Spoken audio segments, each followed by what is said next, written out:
చూడండి ఈ మలాయి లడ్డూని చూస్తుంటేనే నోట్లో నీళ్ళు ఊరుతుంది కదండి. అంత బాగుంది. ఇది టేస్ట్ కూడా చాలా బాగుంటుంది, ఆరోగ్యానికి కూడా మంచిది. ఇది సేమ్ స్వీట్ స్టాల్లో లాగానే ఉంటుందండి. మీరందరూ కూడా చేసి చూడండి. Welcome to Vanaja Nagandi. ఈరోజు మనము మలాయి లడ్డు ఎలా చేసుకోవాలో చూద్దాము. దానికని చూడండి, నేను బాగా చిక్కటి ఫుల్ క్రీమ్ ఉండే పాలను తీసుకున్నాను, లీటరు. దాన్ని ఇప్పుడు మనము కాచుకుందాము. 2 పాకెట్లు అండి, అర్ధ లీటర్ది. దాన్ని ఇలా దీంట్లోకి వేసేస్తున్నాను. చూస్తేనే తెలుస్తుంది చూడండి ఎంత బాగా చిక్కటి పాలండి. ఇలా చిక్కటి పాలు మీరు ఇంట్లో ఆవులది గేదెలది ఉంటే కూడా తీసుకోవచ్చు. పాలు చాలా బాగుంటుందండి, కమ్మటి టేస్ట్, ఆరోగ్యానికి కూడా చాలా మంచిదండి ఇది. సో దీన్ని స్టవ్ పై నుంచి ఇలా నేను కలుపుకుంటూ మనము ఉడికించాలండి. పాలను బాగా మరగబెట్టాలి. పాలు కంటిన్యూస్గా ఇలా కదుపుతూనే ఉండాలండి మనము, లేకపోతే అడగంటుతుంది. అడగంటితే వాసన వస్తుంది, బాగుండదండి. అందుకని మనము ఇలా బాగా కలిపెడతానే ఉండాలి. నేను నిమ్మకాయ ఇలా చిన్న ప్లేట్లకి పిండుకున్నానండి. దీనికి పాలు విరగొట్టడానికి మనం దాన్ని వాడుకుందాము. లేకపోతే మీరు వెనిగర్ కూడా వేసుకోవచ్చండి, లేదా నిమ్మడ్రాస్ అని వస్తుంది కదండి, అదైనా వేసుకోవచ్చు. టోటలీ చూడండి ఇలా పాలు ఎలా ఉడుకుతూ ఉందో. ఇది బాగా 3 పొంగులు రావాలండి, అంతవరకు ఉడికించి తర్వాత మనము ఈ నిమ్మరసంది వేసుకుందాము.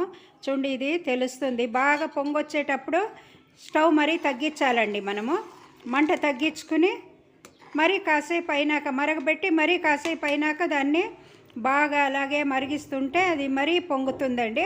అలా 3 పొంగులు రావాలండి, అంటే అప్పుడు పాలు ఇంకొంచెము చిక్కబడుతుంది. అందుకని దీన్ని ఇలా కదుపుకుంటూ మనము చూడండి, ఆ చుట్టూరా ఉంది కదా ఆ మీగడ, అదంతా తీసేసుకోవాలండి. మలై అంటే మీగడ అనండి. ఆ మీగడంతా కూడా తీసుకుంటే ఫ్లేవరు చాలా బాగుంటుందండి. సేమ్ స్వీట్ స్టాల్లో ఉండే స్వీట్ లాగానే ఉంటుంది ఇది. మీకు చూడండి పాలు బాగా పొంగు వస్తూ ఉంది కదండి, కనబడుతుంది కదా.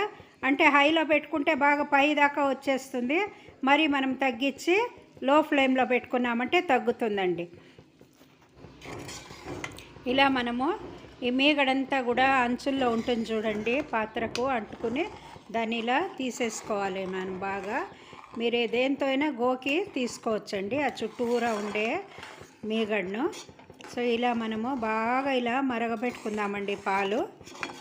ఈ పాలు ఇలాగే ఉడికి ఉడికి బాగా చిక్కన అవుతుందండి. పాలు చిక్కగా అయ్యే కొద్దీ మనకు టేస్ట్ చాలా బాగుంటుంది. ఆ అంచుల్లోనివన్నీ కూడా చెప్పా కదా, ఆ పాల మీగడంతా కూడా దీంట్లోకి వేసేసుకుని తర్వాత మనము చక్కెర కావాలంటే ఇప్పుడైనా వేసి ఉడికించుకోవచ్చండి, లేదా తర్వాత అయినా వేసి ఉడికించుకోవచ్చు. ఇప్పుడు నేను నిమ్మరసం పిండి పెట్టుకున్నాను కదండి, ఆ నిమ్మరసాన్ని దీంట్లోకి వేసి ఈ పాలను విరగొడతానండి. అంటే పన్నీర్ లాగా అయిపోతుందండి అది. అలా అంటే మనమేం పన్నీర్ వడబోసుకునే పని లేదు, ఇది ఇమిరి చేయొచ్చండి. పాలు ఇమిరే కొద్దీ పన్నీర్ కూడా దీంట్లోనే ఇమిరిపోతుంది కాబట్టి బాగా గట్టిగా అవుతుంది. చూడండి నిమ్మరసం వేసేసుకున్నాను నేను. ఇది ఇలా కదుపుతూ ఉంటేనే పాలు కూడా తగ్గిండేది మీకు తెలుస్తుంది. చూడండి మనం కలుపుతూ ఉంటే కొంచెము గడ్డగట్టినట్టు అయ్యి అదంతా కూడాను విరుగుతుంది కదండి పాలు, అది తెలుస్తుంది మీకు. చూడండి ఆ మీగడంతా దీంట్లోకి కలిసిపోయి బాగా ఇలా మనము కలిపే కొద్దీ అది ఇదంతా విరిగినవన్నీ కూడాను బాగా మ్యాష్ చేసినట్టు అయిపోతుంది. ఇప్పుడు చూడండి నేను చక్కెర కూడా వేసేసాను. అదిగో మీకు ఆ స్పూన్లో చక్కెర కనబడుతుంది. 1 లీటర్ పాలు తీసుకున్నాను కదండి, అందుకని నేను 100 గ్రాములు చక్కెర దీంట్లోకి వేస్తున్నాను. తీపి మీకు ఎలా అనుకూలం కావాలనో అలా వేసుకోవచ్చండి. కొంతమంది ఎక్కువగా వేసుకుంటారు కదండి, అలాగైనా వేసుకోవచ్చు. 100 గ్రాములు చక్కెర వేసి నేను దీంట్లోకి ఇలా బాగా కలిపెట్టేస్తున్నాను. ఈ పాలు విరుగుతూ ఉండేదంతా కూడాను మనకు పన్నీర్ లాగా ఎలా వస్తూ ఉంది చూడండి. ఇది మనం ఇలా ఫుల్ కలిపెట్టే కొద్ది పాలు కూడా తగ్గిపోతూ ఉంది చూడండి, మీకు తెలుస్తూ ఉంది. బాగా గట్టి పడుతుందండి ఇది. గట్టి పడినాక మరి ఇంకేం కలపాలి ఏమీనని మనము చూద్దాము.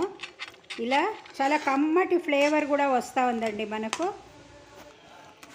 ఇప్పుడు ఇది బాగా చిక్కబడుతూ ఉంది. ఇంకొంచెం ఇమిరిచ్చినాక దీనికి 3/4 కప్ అంతా పాల పౌడర్ కూడా వేసేస్తున్నాను. పాల పౌడర్ వేసి బాగా కలుపుకుందామండి. కలుపుకుంటే అది సన్న గ్రాన్యూల్స్ లాగా ఉంటుంది మనకు. ఈ పన్నీర్ అయింది కదా అది. కలాకండ్ లాగా ఉంటుందండి. ఫ్లేవర్ కూడా చాలా బాగుంటుంది. మిల్క్ ప్రోడక్ట్స్ ఏం చేసినా కూడా మనం అన్నీ టేస్ట్గానే ఉంటుంది కదండి. అలాగే ఇది కూడా చాలా బాగుంటుంది. మీరందరూ కూడా మలాయి లడ్డు చేసి చూడండి. పిల్లలు ఇష్టంగా తింటారండి. ఆరోగ్యానికి కూడా చాలా మంచిది. ఇన్ని కలిగి పెడతా ఉంటే మనకు పాలల్లో కూడా జిడ్డు ఎక్కువ ఉంటుంది కదండి. ఈ పాలతో పాటు మనము దీనికి నెయ్యి కూడా వేసుకుందామండి. నేను ఒక 2 స్పూన్లంతా నెయ్యి వేస్తున్నాను. ఆ కమ్మగా ఉంటుందండి. నెయ్యి వేస్తే మామూలు ఏ స్వీట్ అయినా నెయ్యి వేస్తే బాగుంటుంది కదా, మీకు అందరికీ తెలుసు. చూడండి, ఇలా మనము దీంతోనే మ్యాష్ చేసేసుకుందాము. మ్యాష్ చేసి తర్వాత నెయ్యి వేద్దామండి. చూస్తున్నారా, నెయ్యి వేస్తున్నాను. నెయ్యి వేసి దీన్ని కలిపెట్టేద్దాము. ఇలా నెయ్యి వేసి మనము చేసేందుకు ఫ్లేవర్ బాగుంటుంది. ఉండలు కట్టడానికి కూడా చాలా బాగా వస్తుందండి. ఊరికి చేతికి తేమ చేసుకుని మనము ఇదంటే ఉండలు కట్టేసేయచ్చండి. ఏలక్కలు కూడా పొడి వేసేసాను. ఇది ఇలా బాగా కలిపేసి మనము స్టవ్ ఆఫ్ చేసేద్దామండి.